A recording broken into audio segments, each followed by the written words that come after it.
నమస్కారం, ఐటీ వార్తలకు స్వాగతం. పుంగనూరు అభివృద్ధి ధ్యేయంగా పనిచేస్తా municipal commissioner Lokesh Varma. Municipality పరిధిలోని ప్రజా ఆరోగ్యమే ప్రధాన కర్తవ్యంగా పనిచేస్తున్న కమిషనర్ లోకేష్ వర్మ తెలిపారు. మంగళవారం స్వచ్ఛ సర్వేక్షణ్ పక్షోత్సవాలలో 4వ రోజు మాజీ మున్సిపల్ చైర్మన్ కొండవీటి నాగభూషణం, మాజీ మున్సిపల్ వైస్ చైర్మన్ ఆవుల అమరేంద్ర ముఖ్య అతిథులుగా హాజరయ్యారు. 7వ వార్డు సచివాలయం పరిధిలో ర్యాలీ నిర్వహించి పారిశుద్ధ కార్యక్రమాలు చేపట్టారు. ఈ సందర్భంగా కమిషనర్ మాట్లాడుతూ పారిశుద్ధ కార్యక్రమాలను ఈ నెల 21 వరకు నిర్వహిస్తామని తెలిపారు. వార్డుల వారీగా ఒక్కో రోజు పారిశుద్ధ కార్యక్రమాలపై డ్రైవ్ చేపట్టాలని మంత్రి డాక్టర్ పెద్దిరెడ్డి రామచంద్రారెడ్డి సూచనల మేరకు కార్యక్రమాలు చేపడుతున్నట్లు తెలిపారు.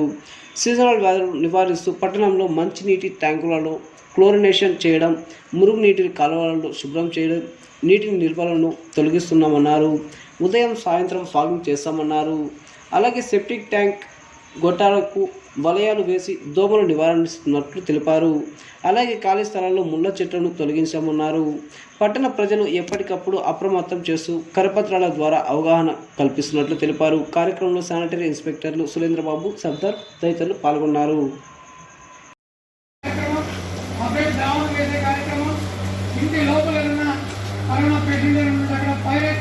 కార్యక్రమాన్ని కూడా దయచేసి మీరందరూ కూడా చేయాలని చెప్పి కోరుతున్నాం.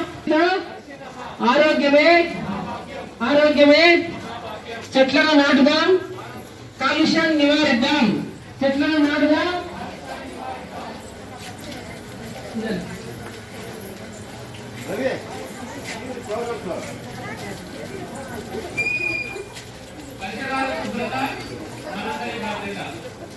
పరిసరాల శుభ్రత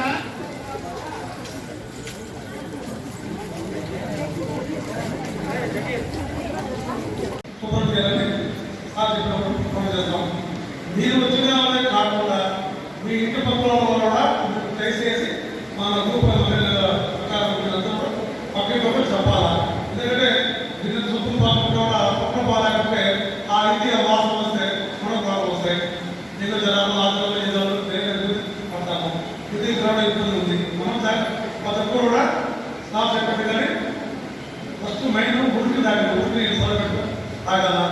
అన్నింటి చెప్పండి కాబట్టి మన బయట కూర్చేది చేయండి, రకరకాల రుచులు పెట్టి సల్ల కోసం తినేది ఇది దయచేసి వృద్ధి తినదండి. మీరు కూడా చెప్పండి. ఎందుకంటే ప్రశ్న బాగాలేదమ్మా.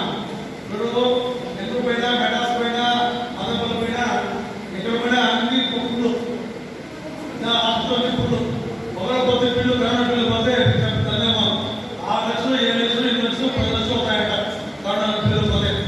ప్రస్తుతం బాగా కానీ పాత పాపలు చేస్తారు, 5 లక్షలు హాస్పిటల్ చేస్తారు.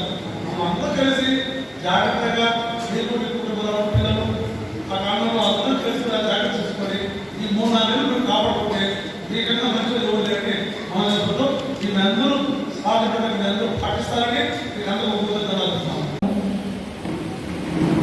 మన పక్కన ఉన్నటువంటి 50 మంది ప్రజలు ఆరోగ్యంగా ఎటువంటి ఇబ్బందులు లేకుండా ఉంటూ మన మహిళా గ్రూపుల్లో ఉన్నటువంటి అక్కచెల్లెలందరూ కూడా ఆర్థికంగా బలోపేతంగా ఉండి సంఘంలో మనందరం సంఘటితంగా ఐకమత్యంగా ఉంటూ మన ప్రాంతాన్ని పరిశుభ్రంగా ఉంచుకొని మన ప్రాంతాన్ని మనం అభివృద్ధి చేసుకోవాలన్న తలంపుతోనే మనం ప్రతి సంవత్సరం కూడా అనేక కార్యక్రమాల్ని చేపడుతూ వస్తున్నాం. పట్టణంలో నుండి మహిళా గ్రూపు సభ్యులు 50 మంది మాకు సహకరిస్తూ వస్తున్నారు. ముఖ్యంగా మనకి బజార్ వేదిక ఊరేది ప్రాంతం ఉన్నటువంటి ఆదివాసీ అసోసియేషన్ అయితేమి, మా ముస్లిం సోదరిమణులు అయితేమి చాలా చక్కగా మనకు సహకరిస్తూ ఈ 11-12 వార్డులలో ప్రతి పర్యాయం కూడా మంచి మనకు ఆలోచనతో ముందుకెళ్తూ సర్వేక్షణ కావచ్చు, మహిళల పొదుపులో కావచ్చు, అన్నింటిలో కూడా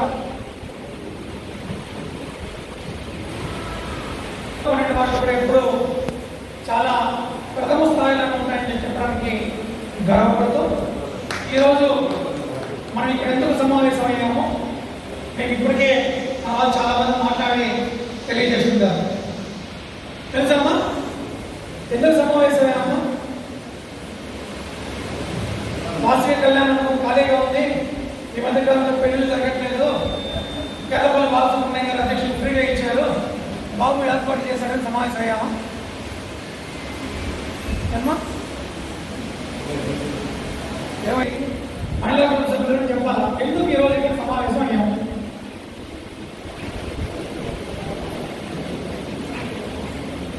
సచివాలయ సిబ్బంది ఆర్పీలు సమావేశాన్ని ముగించే సమయం వెళ్ళిపోతున్నాం ఇక్కడి నుంచి.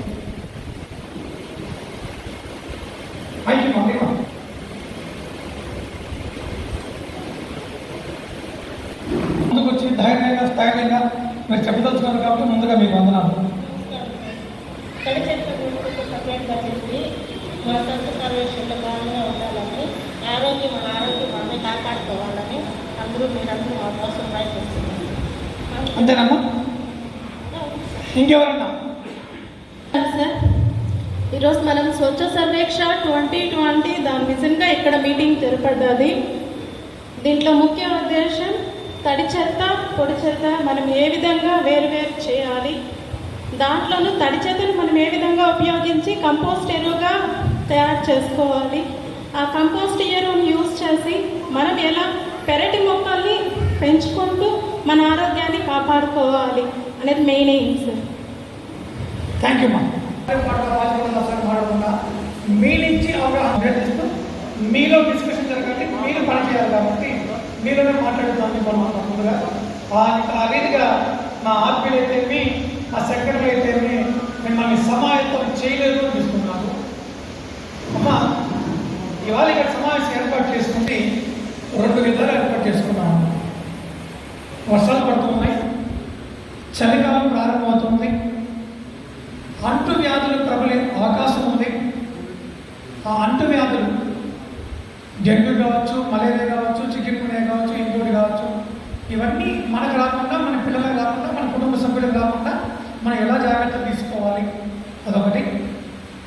2, స్వచ్ఛ సర్వేక్షణ్ 2020-21లో కూడా మనం మంచి స్థాయిలో ఉండాలంటే చెత్తను చెత్తగా చూడకుండా, నేను కూడా చెప్పాను ఒక మీటింగ్లో, చెత్త అంటే తన కోపం వస్తుంది, ఆ చెత్త మన మీద పగబడుతుంది. అది కూడా చెప్పాను. ఆ చెత్త మనం అలాగే ఇంట్లో పెట్టేస్తే కొల్లిపోయి దాంట్లో పురుగులు వచ్చేసి మనకు లేకపోయిన అనారోగ్య సమస్యలు వస్తాయి. కాబట్టి చెత్తను కూడా గౌరవించి మీరు మా ఒంట్లో ముక్కలు పోసుకుని దూరంగా పారేసిన చెత్తను మా కార్మిక దేవుళ్ళు ఆప్యాయంగా దాన్ని తీసుకొని సేకరించి జాగ్రత్తగా ఇక్కడి నుంచి తీసుకెళ్ళి కంపోస్ట్ చేయడంతో ఎరువుగా మార్చే కార్యక్రమం చేస్తున్నాం. ఈ 2 విషయాల మీద మీ అందరికీ అవగాహన ఉంటే. ఉత్తరప్రదేశ్లోని హత్రాస్ నిందితులను కఠినంగా శిక్షించాలని దళిత బహుజన సమాఖ్య ఆధ్వర్యంలో నేడు ధర్నా కార్యక్రమం ఏర్పాటు.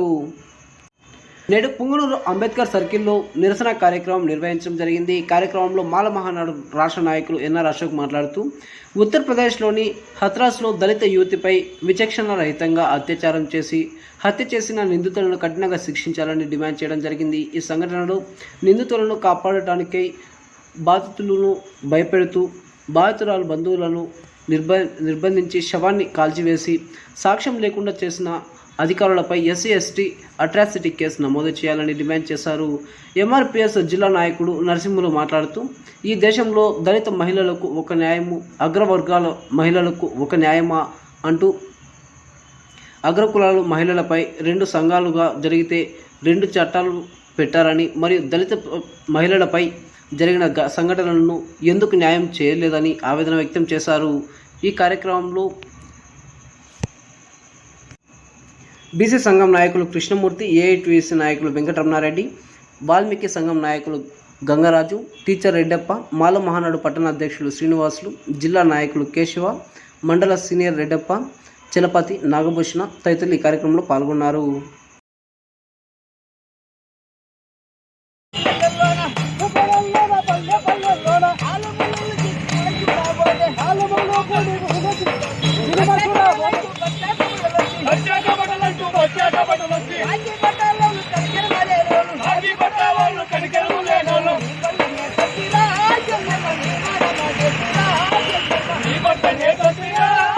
Money,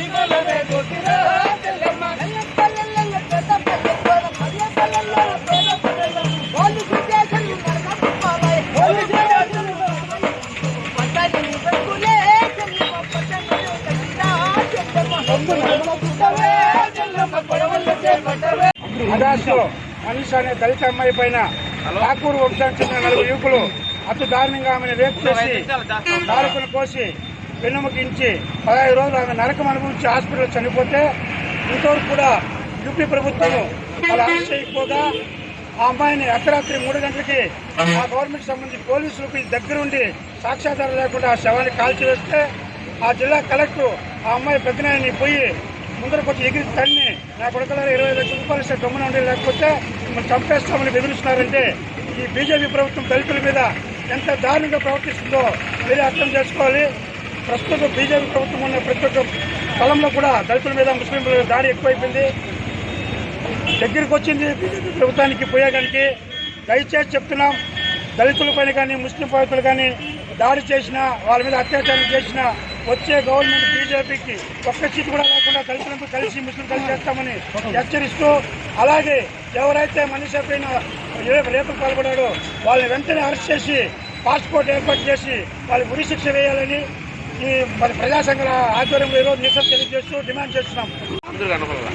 ఉత్తరప్రదేశ్లోని ఆకాశ్ నగరంలో తల్లితో పాటు పొలం పనులకి వెళ్ళిన మన దళిత బిడ్డ మనీషా వాల్మీకిని అదే గ్రామానికి చెందిన ఠాకూర్ కులస్తులైన మానవ మృగాలు ఎంటాడి ఏటాడి మానభంగం చేసి గట్టి విరిసి మెడ విరిసి నాలుగు కోసి అతి క్రూరంగా హింసించి పొదల్లా పోరాడుకోవడం జరిగింది. ఈ సంఘటన జరిగిన తర్వాత అక్కడి ప్రభుత్వము అక్కడ ఉన్న ముఖ్యమంత్రి ఎలాంటి చర్యలు తీసుకోకుండా బాధిత కుటుంబాన్ని భయపెడుతూ నిందితులను కాపాడుతూ కాలయాపన చేస్తూ కేసును సిబిఐకి చెప్పి తప్పించాలని చెప్పి నిధులు తప్పించాలని ప్రయత్నం జరుగుతున్నది. అయితే కొన్ని ప్రజా సంఘాలు నిర్బంధించి రోడ్డుపైకి వచ్చి ధర్నాలు చేస్తే వాళ్ళపైన క్రిమినల్ కేసులు పెట్టి జైలుకి పంపడం జరుగుతున్నది. ఇలాంటి పరిస్థితి మన భారతదేశంలో ఇలాగే కొనసాగితే మరో ఉద్యమం ప్రపంచ శ్రీనివాసులు రెడ్డి దళిత అమ్మాయిలపై దాడి చేసి చంపి బావిలో పూడ్చిపెట్టే ఆయన్ను ఉరి తీయకుండా ఎన్కౌంటర్ చేయకుండా ఎందుకు కాపాడుతున్నారు? రెడ్డి కులస్తుడనే మేము ప్రశ్నిస్తున్నాము. అదేవిధంగా ఉత్తరప్రదేశ్ లో జరిగిన మనీషా కుటుంబానికి న్యాయం చేయకపోగా కుటుంబాన్ని భయపెట్టి వాళ్ళని నిర్బంధించి రాత్రి చావాన్ని ఖననం చేసి సాక్ష్యాలు తారుమారు చేసిన ఆ ప్రభుత్వాన్ని వెంటనే బర్తరఫ్ చేయాలి. కలెక్టర్ పైన అట్రాసిటీ కేసు వచ్చే విధంగా కేసు పెట్టి దళిత బహుజన నాయకులకు గుండికాయ లాంటిది. ఇలాంటి రాష్ట్రం 10 కోట్ల జనాభా ఉన్న ఉత్తరప్రదేశ్ ని ఆ రాష్ట్ర ప్రభుత్వం యోగి ఆదిత్యనాథ్ ఎందుకు ఈ విధంగా దాడులకు సహిస్తున్నాడు? కాబట్టి బహుజనులు ఎక్కువగా ఉన్న రాష్ట్రం ఉత్తరప్రదేశ్. అలాంటి రాష్ట్రంలో ఇలాంటి దాడులు సహించము.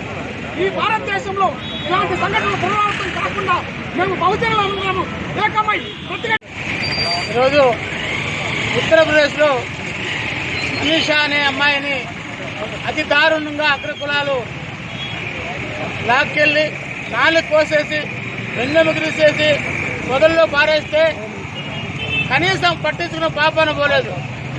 పోలీసులు, ఉత్తరప్రదేశ్ పోలీసులు సిగ్గుండాలా? తెలుగు రాష్ట్రాల్లో పోలీసులు చూసి నేర్చుకోండి అని చెప్తా ఉన్నాం. అదేవిధంగా యోగినాథ్ ఉత్తరప్రదేశ్ ముఖ్యమంత్రి రాజీనామా చేయాలి. రెండోది మోడీ గారు కూడా బీజేపీ ప్రభుత్వాన్ని భద్రపు చేసి యోగినాథ్ని అరెస్ట్ చేయాలని చెప్పని సిపిఐ పార్టీగా మేము ప్రతిఘటిస్తున్నాం. ఇదే మాదిరిగా దేశంలో జరిగితే నిన్న ఖమ్మంలో కూడా ఒకటి జరిగింది. అదేవిధంగా జరుగుతూ ఉంటే కనుక ఖమ్మం ఇదే విధంగా జరిగితే అందరూ కలిసి బౌద్ధులంతా కలిసి ప్రభుత్వం మీద దాడి చేసైనా ఈ రక్షణ కల్పిస్తామని. గుడ్ బిహేవియర్ కింద 6 మంది టీడీపీ నాయకులను తహసీల్దార్ కార్యాలయం నందు బైండ్ ఓవర్. 14 మంది ఫోన్లు చేశారు. అందులో వచ్చేసి మీరు బయట ఉన్నప్పుడు కూడా కానీ సార్ అర్జెంట్గా మిమ్మల్ని రమ్మని చెప్తున్నారు, స్టేషన్ వస్తున్నారు. సరే పోయినాం. ఏం విషయం అడిగినాం సార్ మేము. విషయం ఏమని అడిగితే దానికి వచ్చేసింది మిమ్మల్ని బైండ్ ఓవర్ కేసు పెట్టుకుంటున్నాము. దేనికి బైండ్ ఓవర్ కేసు పెడుతున్నారో నేను అడిగినాను. దానికి సత్ప్రవర్తన మీద మీకు సత్ప్రవర్తన ఉన్నప్పుడు మమ్మల్ని బయట ఎందుకు చేసుకోవాల్సి వస్తుంది? ఇది మంచిది కాదు కదా అనేది నేను అడుగు. పోనీ మేము గతంలో ఎప్పుడన్నా కానీ ధర్నాలు చేయడం కానీ పబ్లిక్ ప్రాపర్టీ కానీ గవర్నమెంట్ ప్రాపర్టీస్ కానీ ఎక్కడైనా కానీ మేము ఏమైనా కానీ ఇబ్బంది కలిగించుంటే దానికి నేను కూడా ఓకే అంటాము. నేను 2 రోజుల ముందు వచ్చేసిందే అంబేద్కర్ వీరికి జ్యోతిరావు పూలే గారికి పూలహారం వేయడము, శ్రీనాథ్ రెడ్డి గారు తర్వాత క్యాడర్ అందరూ కలిసి పూలహారం వేయడం, ఒక మెమోరాండం ఇచ్చిపోయినాం. ఏమని ఇచ్చిపోయినాం? ఎస్సీ ఎస్టీల పైన రాజకీయాలు ఎక్కువ జరుగుతున్నాయి, వాళ్ళు కూడా సమానమే కదా మన భారతదేశంలో, కాబట్టి వారికి అందరికీ ఇబ్బంది కలిగించకుండా మనం సమానంగా ఉండాలనే భావంతో మేము ఒక నినాదం చేసి వెళ్ళిపోయాం. ఎవరి దారి కూడా వెళ్ళిపోయాం. కానీ ఎవరికి కానీ చిన్న హాని జరగలేదు. అటువంటి దానిపైన ఈరోజు మమ్మల్ని ఈ విధంగా బయటవరకు కేసు అంటే దాంట్లో కూడా 5 లక్షల రూపాయలు మీరు సంవత్సరం లోపల అంటే అప్పుడు నేను ఇంట్లో నుంచి కూడా బయట రాకూడదని చెప్పండి సార్. తమ్ముడు నేను ఇంట్లో నుంచి కూడా రాకూడదా? అందుకోసం అందుకే తమ దృష్టికి తీసుకోవాలి. ఎక్కడైనా లేదు సార్. డిపార్ట్మెంట్, పోలీస్ డిపార్ట్మెంట్ కావచ్చు, రెవెన్యూ డిపార్ట్మెంట్ కావచ్చు, ఏ డిపార్ట్మెంట్ కూడా కావచ్చు, మేము ఎక్కడ కానీ చెల్లాలనిపించుకోలేదు సార్. కాబట్టి ఈ రోజు మమ్మల్ని పిలిపించారంటే మాకు ఇప్పుడు చాలా బాధ వేస్తూ ఉంది సార్. అందుకోసమే తమను న్యాయస్తులు కాబట్టి మీ దృష్టికి తీసుకొస్తున్నది మా సమస్యలు, మా బాధను నిలబెట్టుకుంటున్నాను. కాబట్టి మీరు మాకు న్యాయం ఉల్లంఘిస్తే ఈ చట్టాన్ని ఉల్లంఘిస్తే 5 మంది ఉండే కాడ 10 మంది ఉండే కాడ పై నిలబడినా వేరే విధంగా ఉంటే మేము అడిగేది ఏమంటే ఇది ఒక తెలుగుదేశం పార్టీకే వర్తిస్తుందా ఈ లాక్డౌన్, లేకపోతే అన్ని పార్టీలకే వర్తిస్తుందా అని మేము అడుగుతా ఉన్నాం సార్. మీ ద్వారా మేము సార్ని అడుగుతా ఉన్నాం. లేదా ఇట్లా మాకే వర్తిస్తుందంటే మేము కూడా లీగల్గా పోయేదానికి సిద్ధంగా ఉంటాం. మేమేమి ఇట్లా థర్డ్ యాప్ సభ్యులకి భయపడే ప్రసక్తి లేదు. మీ ఇట్లా లాక్డౌన్లు ఎన్నన్నా పెట్టుకోండి, మీరు ఎన్నెన్నా అరెస్ట్ చేసుకోండి, మేమేం భయపడము. భయపడాల్సిన అవసరం కూడా మాకు లేదు. ఏం చేస్తారబ్బా అంటే మీరు ఇప్పుడు మీరు చేస్తా ఉండి ఒక పార్టీకి చేస్తా ఉన్నారు, అందరికీ చేస్తాను సార్ని అడుగుతా ఉన్నాం అంతే. నమస్కారము. ఈరోజు ఉదయము పుంగనూరు పోలీస్ స్టేషన్ నుంచి మా తెలుగుదేశం పార్టీ సంబంధించిన నాయకులకందరికీ కూడా ఫోన్లు చేయడం జరిగింది. ఎందుకు అనేసిందే మేమందరం కూడా పోలీస్ స్టేషన్ పోవడం జరిగింది. దానికి కారణం వచ్చేసిందే అక్కడున్న స్టేషన్ హౌస్లో ఉన్న కానిస్టేబుల్స్ వాళ్ళు మిమ్మల్ని బైండ్ ఓవర్ చేసుకుంటున్నాము అన్నారు. ఏ విషయంలో బైండ్ ఓవర్ చేసుకుంటున్నారో వాళ్ళకు ప్రశ్నించడం జరిగింది. అప్పుడు వాళ్ళేమన్నారంటే గుడ్ బిహేవియర్స్ మీద మీకు బైండ్ ఓవర్ చేసుకుంటున్నాము అన్నారు. గుడ్ బిహేవియర్స్ ఉన్నప్పుడు మాకెందుకు బైండ్ ఓవర్ చేసుకోవాలి? మేమేమైనా కానీ ధర్నాలు చేయడం కానీ లేదంటే పబ్లిక్ కానీ ఎవరికైనా కానీ ఇబ్బంది పెట్టించుంటే మీరు దాని మీద మాకు బైండ్ ఓవర్ చేసుకుంటే కూడా బాగుంటుంది అని అన్నారు. అదంతా లేదండి, మీరు తీసుకోండి, మీరు పోయేసిందే తహసీల్దార్ దగ్గర పోయేసిందే బైండ్ ఓవర్ కేసు తీసుకోవాలి. ఇప్పుడు చదివితే బైండ్ ఓవర్లో మీకు గుడ్ బిహేవియర్స్ 1 సంవత్సరం వరకు ఏదైనా కానీ జరగరానిది, ఏదైనా ధర్నాలు చేస్తే గలాట్లు చేస్తే మీరు 5 లక్షల రూపాయలు అపరాధం కట్టాల్సి వస్తుంది అనేసి కూడా ఆ పేపర్లో చదవడం జరిగింది.